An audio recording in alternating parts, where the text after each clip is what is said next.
যারা বেশি নামাজ পড়বে তারা বেশি জান্নাতে ঢুকবে নাকি?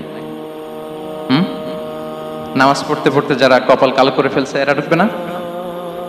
যারা হজ করতে করতে বড় হাজী সাহেব হয়েছে, জিকির করতে করতে হাতে 3-4টা তাসবিহ রেখেছে, তাদের কথা বলা হয়েছে। এগুলো নিঃসন্দেহে অনেক বড় আমল, কিন্তু সবচাইতে বেশি জান্নাতে প্রবেশ করাবে যে আমল, বিষ্ণু বললেন, এক হচ্ছে আল্লাহর ভয়, আরেক হচ্ছে সর্বোত্তম আচরণ।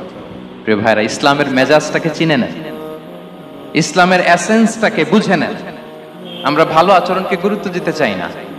অনেক নামাজি লোক দেখবেন নামাজ পড়তে পড়তে কপালে কালো দাগ ফেলে দিছে, বাসায় বউয়ের সাথে খারাপ আচরণ করে, খিটখিটে মেজাজের, প্রতিবেশীর সাথে শুধু ঝগড়া, কলিগদের সাথে ঝগড়া, মারামারি, দুঃসম্পর্ক, এরকম আছে না নাই বলেন?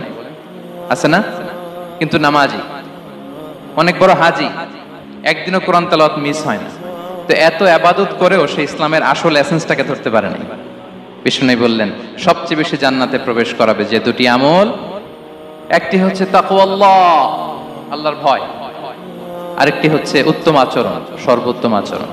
তো আমরা যেন উত্তম আচরণের অধিকারী হই, আমার স্ত্রীর সাথে যেন ভালো আচরণ করি, প্রতিবেশীর সাথে যেন ভালো আচরণ করি, ছেলে মেয়েদের সাথে যেন আমাদের অ্যাটিটিউডটা ভালো থাকে, আচরণটা ভালো থাকে, কলিগের সাথে যেন ভালো থাকে। বিশ্বনবীর আচরণ যেমন ছিল তেমন আচরণ যেন আমরা গড়ে তুলতে পারি। আওয়াজ করে পড়ুন আমিন।